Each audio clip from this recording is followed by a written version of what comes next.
జనముల వినాశకుడు బయలుదేరి ఉన్నాడు. జనాలను నాశనం చేసేటటువంటి వాడు సంఘంలో నుండి బయలుదేరాడు. దయచేసి మరలా చెప్తాను, మీ కుటుంబంలో ఐక్యము లేకపోవటానికి గల కారణం ఆ వినాశకుడే.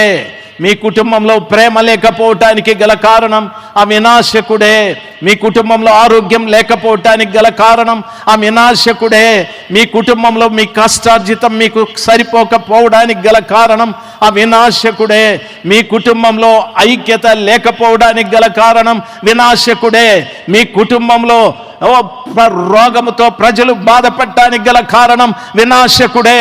వాడు పొదలలోనికి సంఘంలోనికి వచ్చి కూర్చున్నాడు. వాడు వినాశకుడు బయలుదేరాడు. ఎవరు దొరికితే వారిని అందరినీ కూడా నాశనము చేయటానికి సిద్ధపడ్డాడు.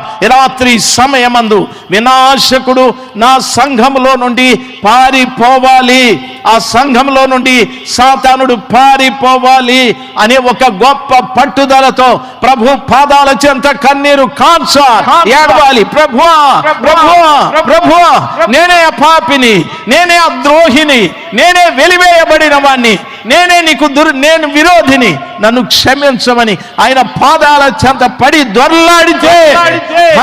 పొరలాడితే ఆయన పాదాల చెంత క్షమించమని గోసాడితే, గుండె బద్దలు చేసుకుంటే, నా దేవుడు ఒకవేళ ఈ రాత్రి సమయమందు ఆయన విరోధి అయిన నిన్ను ఆయన తిరిగి ప్రేమిస్తాడేమో, ఆయన సంఘంలో నుండి వెలివేసిన నిన్ను తిరిగి ఆయన చేర్చుకుంటాడేమో. ఇదొక అవకాశం, ఈ రాత్రి ఒక అవకాశము.